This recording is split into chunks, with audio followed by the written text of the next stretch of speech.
Welcome to the Real Estate Pros Show, where we interview real estate investing professionals from coast to coast, as well as the service providers that serve the real estate investing industry. Our goal is simple: share what's working now to help you improve and scale your business to the next level and meet the pros that can help you get there. Real Estate Pros is powered by Investor Fuel, America's leader in helping real estate investors and professionals build the business you need to live the life you've always dreamed of. Let's start today's show. Property insurance for real estate investors doesn't have to be difficult, but it does need to be there to protect you when you need it. MyInvestorInsurance.com not only provides insurance at 15 to 30% cheaper than traditional agencies, it's built specifically for real estate investors like you. You can set up an account in about 2 minutes, get quotes on properties, turn on and turn off insurance for your fix and flip or rental properties in around 2 minutes without having to talk to anyone directly, all through our portal. There's no better way or faster way to make sure you've got the coverage you need to protect you, and no more lengthy policies either.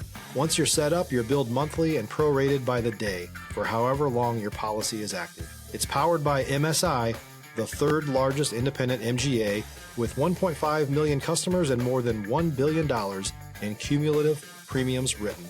Get set up today in about 2 minutes at myinvestorinsurance.com/fuel. Hey folks, welcome back to the show. I'm your host Dylan Silver, and today on the show I have a real estate broker, investor, invests in commercial land, also involved in the restaurant space and the real estate side, based out of Miami, beautiful Miami, Florida, Michelle Gonzalez. Michelle, welcome to the show. Hi Dylan, thank you for having me. It's great to have you on the show here, Michelle. I always like to start off at the top by asking folks how they got into the real estate space. Well, I don't want to sound corny, but ever since I was a young girl, I would see open house signs and I would tell my mom, hey, let's buy this house and let's go in and take a look, which was very odd, I think for an 8-year-old girl. But I really decided when I was about 21 to go and pursue that dream because it still interested me. Real estate in general, the architecture, the landscape, the whole city, just it really interested me. So I went and I got my real estate license at 21, and the rest is history. And so that was still Miami, Florida, right? Yes, I am a unicorn. I was born and raised in Miami, Florida, and I still live in Miami, Florida. I love Miami, Florida. I don't think I'll ever move here unless if I decide to go to Italy. But, I don't know if that's going to happen. That's a different ball game entirely. I'm from northern New Jersey, so we have a natural I'm in Dallas now, but we have a natural affinity for Italy, all things Italian, lots of Italian culture up there. I want to talk about Miami in general because I think, and I don't know what it is, I suspect it's the weather, it's the water, and it's also just a lot of hustle that people from all across the country and even the world seem to try to focus their business at some point in time. Like 50% of the real estate entrepreneurs that I know that have scaled to a level are either batting around the idea or have moved to like South Florida. What's in the water in there in Miami, Michelle? Well, I'm going to say it's the flavor. The flavor of Miami really is like no other. I am a foodie, but the culture, this is a melting pot of cultures. About 20 years ago, my husband says Miami is the Riviera of the United States. And I said, honey, please never repeat that. That doesn't sound very good. I mean, Miami was on the map, but not like it is today. So today I say, my husband was right. Miami is a Riviera of the United States because our beaches are open year round. Yes, it's hot, but it's hot in a lot of other countries, other cities and states. Yeah. The real estate market has always been very vibrant and attracting, we're kind of in an area where we're really attracting South America. We're attracting Europe. We attract Canadians. We really are port, we ship our cruise ships they go everywhere around the world. We really have a lot of flavor. We have a lot of not just tourism, but we have tech, we have finance. Our real estate market, like you said, is booming and it has been. So Stop living on an island and join the #1 mastermind in America for professional real estate investors.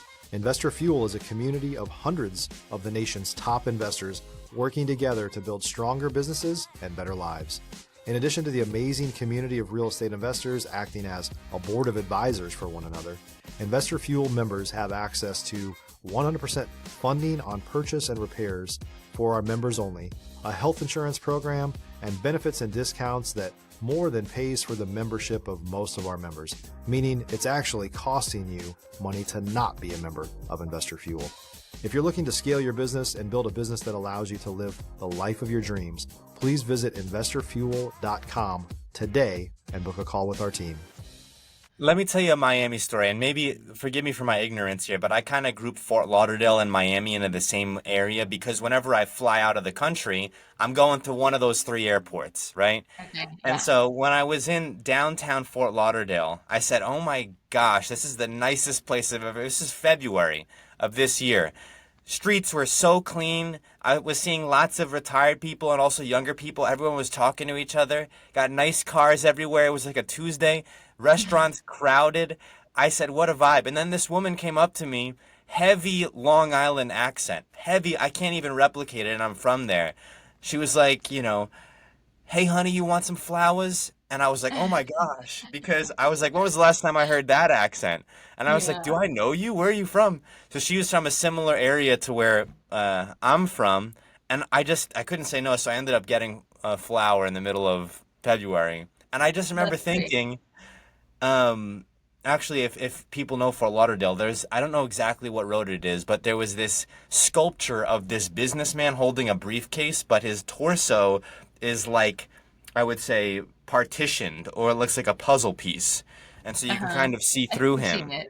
Yeah, and I said, this is just the vibiest area in the country right Yeah, now. it's probably the Las Olas in Fort Lauderdale. You basically go from downtown Fort Lauderdale to the beach.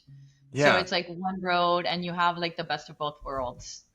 I was saying, oh my gosh, I have to, and I understood it at that point because it was February. It wasn't the middle Yeah, of the and that's summer. It a wasn't. great time. It's a great Yeah, time it to visit. was phenomenal. I had frozen yogurt. I said, this is so great. Does it ever get lost on you living there? Kind of these things. Does it ever become old hat? No, it really doesn't. I love to sometimes get lost in different neighborhoods because you living in New Jersey or even in Dallas and Texas, there's always, you can't cover all the terrain if you live there your entire life. So I do love to see old neighborhoods that maybe, go down and then they're revived. They're now like, I just drove this morning before our podcast, I drove through North Miami and I really saw this and I said, this is booming. This is booming. Like I'm going to see this area be transitioned. It's going through a revitalization. So there's new developments and old neighborhoods that are just, I'm gonna sound like a millennial or a Gen Z. It's popping. These neighborhoods really are attracting new families and they're attracting new businesses, and I really love to see that.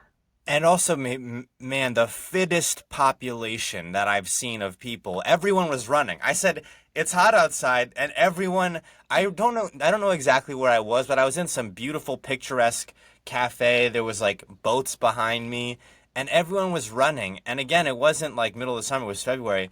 And I said, man, I gotta start running. So I literally like packed up my stuff and went for a run. And I was like, yeah, this isn't so bad.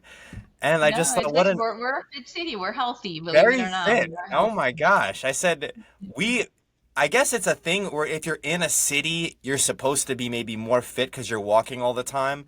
I've lived in Boston. I grew up 27 miles from Manhattan. I'm in greater DFW, lived in San Antonio. But I will say Miami takes the cake. There was more fit people per capita than anywhere else that I've ever seen. I mean, we're a pretty city, not just our landscape, our architecture, but the people are pretty. I mean, so my son is 23 and, we'll travel somewhere and he's like, you know, the people in Miami are a little bit prettier than they are in this city or in this country. And I'm like, it's funny that you would notice that, but yeah. There's competition. I mean, before we hopped on here, you brought up a point which I think really encapsulates that area, which is it's not just, snowbirds. I've heard that term, people coming from cold climates down. It's not just retirees. It's like a hub international. You have people all over Latin America, people from all over the world know Miami. It's I would say, a top tier city in the world and known as much at this point. If you're looking for consistent, high-quality leads, look no further than Investor Machine. Investor Machine isn't just another agency, it's the most sophisticated, data-driven lead generation company on the planet for real estate investors, and serves the role of being not just a lead generator for your business, but a marketing partner that is helping you achieve your goals along the way. Go to investormachine.com to learn more and schedule a call with our team today.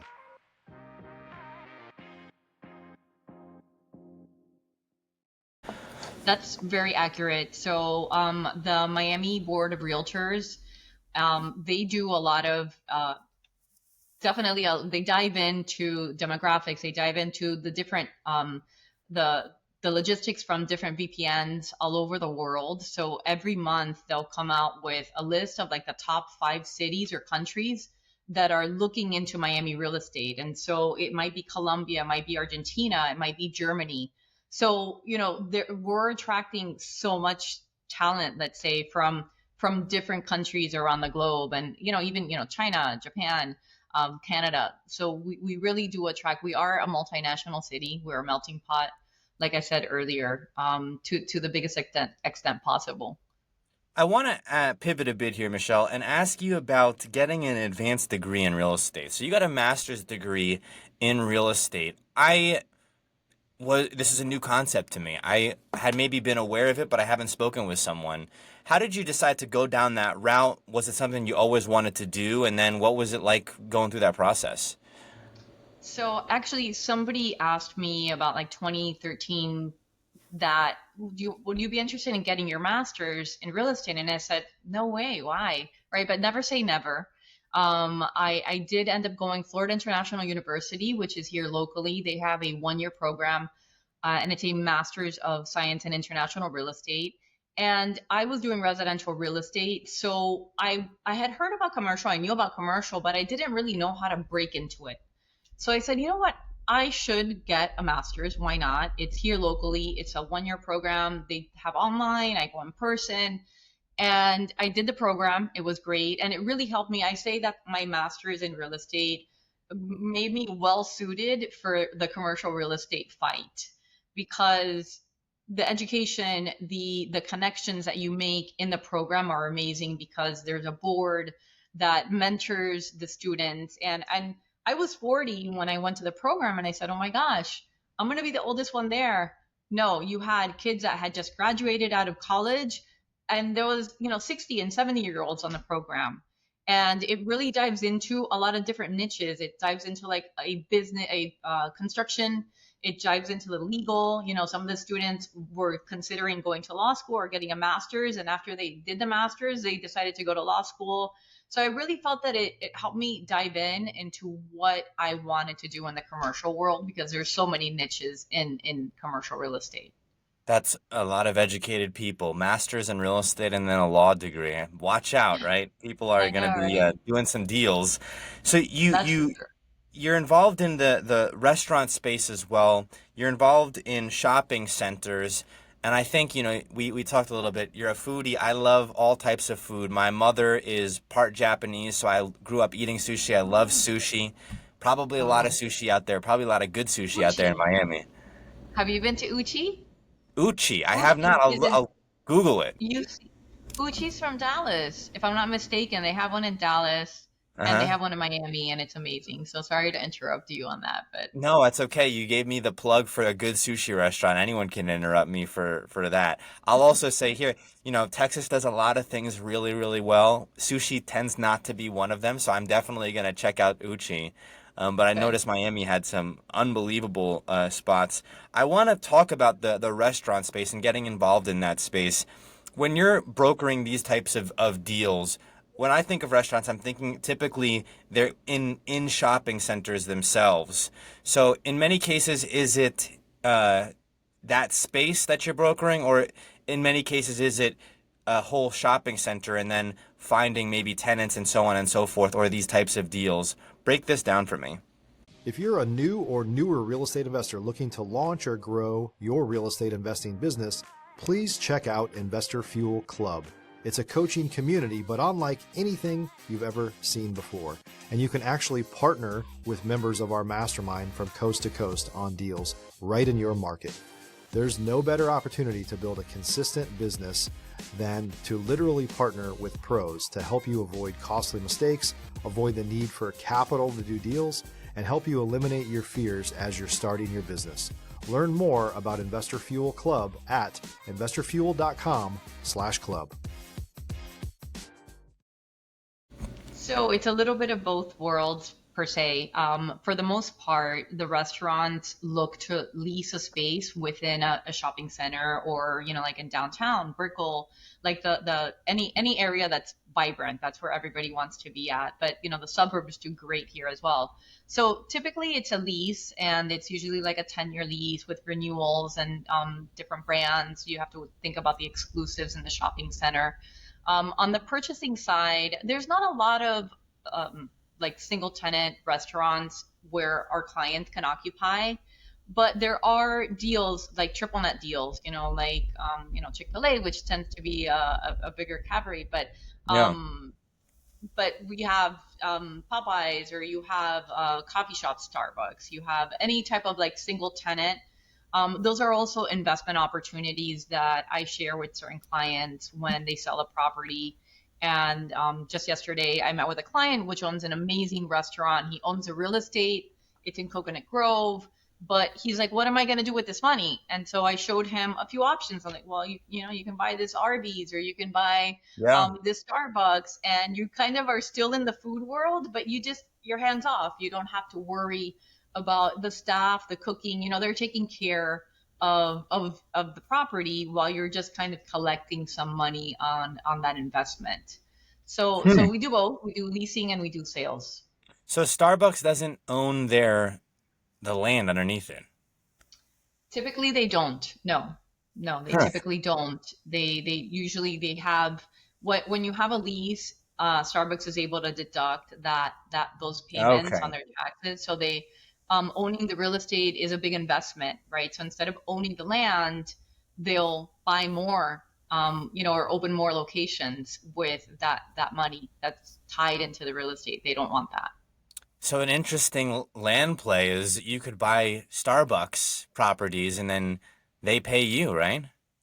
Right. So you like land. You told me that you like working in Yeah. land. So you buy the land, you then, reach out to Starbucks and see if they'll be interested in that site. You're going to have to buy the land, and then you're going to have to do the investment of building it out for them. But, it's all the deal. Art of the deal is in the negotiation. So that's a Wow. really great money making. And then you bought the land, you put the Starbucks, and then you can sell it. You can 10x it. These land plays, I think, specifically coming from working with investors in the fix and flip world. I'm in DFW, Dallas, Fort Worth Metroplex, and one of the things that we see out here is because of the cost of materials, because you could get a pre-owned home for maybe $50,000 cheaper than a brand new stick-built home. A lot of people are saying, well, let me just get the new home. How much money am I really saving? So we're seeing a lot more people going into, I would say, ground up construction, new builds, and land plays, RV parks, modular homes, all different types. I've even seen luxury RV where people have It's big. restaurants Yeah. and attractions and all types of things. Yeah, yeah, definitely. There's a lot. I just saw a great little development of container homes. Really cute. It's like friends that just put together and they made like 20, 30 container homes, and I don't know if they're renting them or selling them, but it's great to see the creativity in real estate. I always say you're never going to learn real estate in a day, a year, 10 years, 20 years. You're always learning. Things are changing. I met a woman which does luxury student housing. Mm. And her approach to luxury student housing is buying homes that are obviously within walking distance to the university, and she just makes them luxury. Some of these kids, like her son goes to Tulane, and another one goes, I think, to Stetson. And so these kids are coming from, 10,000 square foot homes, let's say, and then they're living in a dorm, and she's created these houses where they're living in like 4 to 5 thousand square foot houses, but she has a cleaning lady that comes, or and I don't want to sound like this is snobby or anything, but there's a market for these kids that want to live, or the parents that want the kids to live in these homes. And then she's created like a group of parents, like a chat where the parents kind of talk to each other, because my kids are in college or just graduated, but when you send your kids off to school, you're left like, are they getting home? Are they partying 24/7? And so Yeah. she's created this great little niche. And so I love to see creativity in real estate, which is part of the change. I'm a big fan of that, and I'll tell you why. Yeah, maybe inaccessible to most people, but if you're sending your 18-year-old off to school, there's so much that can go wrong, right? They're on their own for their first time. Maybe they feel isolated, maybe they feel lonely. They're in this small dorm. They're not even cooking their own meals, right? Right, exactly. Everything, I mean, you're in Miami. Everything is expensive for most people. But if you have, and I don't know if people can work, if you have a arduous workload, if you're in, engineering school or whatever, it's a lot of work, right? So then if you have a place which is a home, a nice area, I wouldn't be shocked at all if people felt more relaxed, if they, can cook some of your own meals. On top of that, you have, I would say, probably better outcomes. I don't know. I don't have any stats to back that up, but I wouldn't be shocked if Yeah. people who are in these scenarios are doing better in school because they have their own area. They're not having to deal with, lots of noise from being in like dorm halls and Right, and so that's on a and so great forth. perspective, because the noise, she doesn't allow parties. So after 8 p.m., there's no parties. And she said one time she did have some of the kids had a party, and she made them go to the neighbors' houses, clean up their yards, and apologize. So it's almost a little bit military, but you know what? It's instilling the importance of those kids to be good neighbors. Really, to be cognizant of the noise and being good people. Something else that I thought about while we're on this conversation, Michelle, is if and when I have kids and they go off to school, one of the things that I've kind of thought about is, you know, they're going to be in this area for 4 full years. And if I have the money, God willing, to send them off to school, I might also look at just buying a rental property out there and then they live in it for 4 years. And at that point in time, 4 years later, maybe I've already got some equity in the deal. So at the end of the 4 years, I could potentially sell it, God willing, or if not, I hold on to it and it's in a college area, it automatically becomes a great opportunity for rentals. And lots of people, of course, with kids and similar to this, maybe Yeah, an no, easy I mean, situation listen, to go into. you're 100% on the money. And I'll just tell you a quick story, as quick as I possibly can. My son is a COVID graduate. He graduated college from high school in 2020. And so we live in Miami. He was going to Florida State University in Tallahassee. And I told my husband, I said, we do real estate. I don't want my son to be paying rent. So guess what? I found these like townhouses, 4 townhouses, great investment. The cap rate, it was like a 10% cap rate because of the time, and it really walking distance. And my husband's like, no, the market's not doing well. It's COVID. I don't want a bunch of students living in the property. Well, guess what? We didn't buy it because I didn't move forward and say we're buying it. And fast forward a year later, my son and his friends decide to move. Guess where they decided to move to? That Where? property that I wanted to buy. That one? Well, that one property that I wanted to buy, yes. And you know what? If we would have purchased it, I think it was like 1.5 million for like 4 units. I think that it traded like 2 years later for like 3 million or 3.5, Get something out of crazy. here. Yeah. Yeah. But So, the concern was, of course, that you're going to have tenants that may be a little bit raucous, and then with COVID, we don't know what's going to happen. So you had a lot of unknowns there. But I mean, now yeah. that we've been through that, Michelle, I mean, Yeah.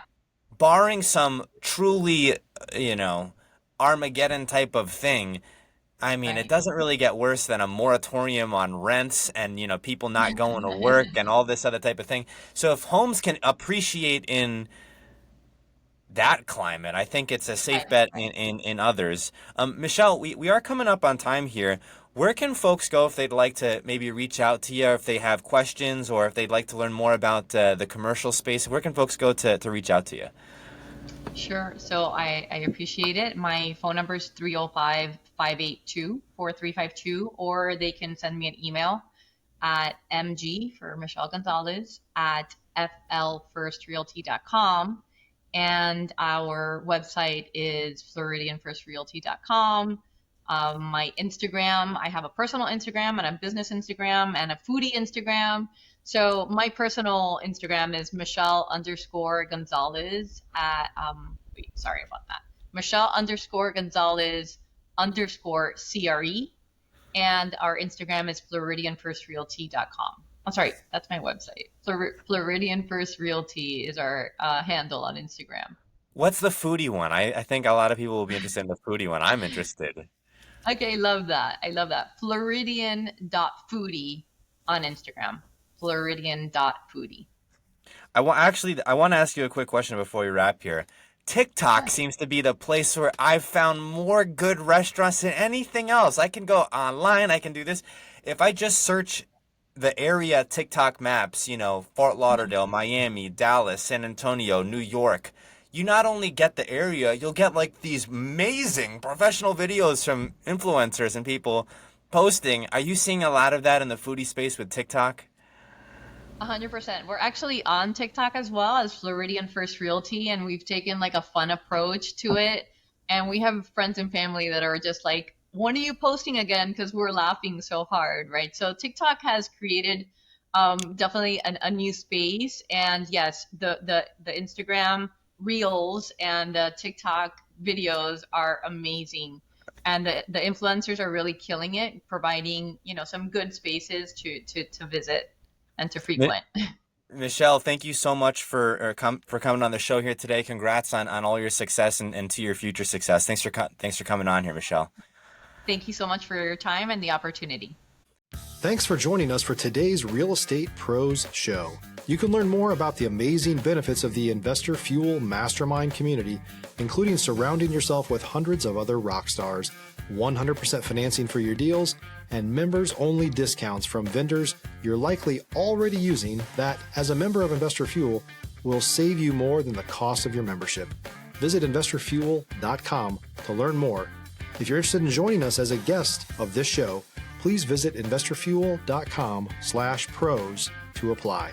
You can also check the show notes for access to free resources, how to get access to world-class lead generation, and much more. Don't forget to subscribe so you never miss another episode. Have a great day. We'll see you on the next show.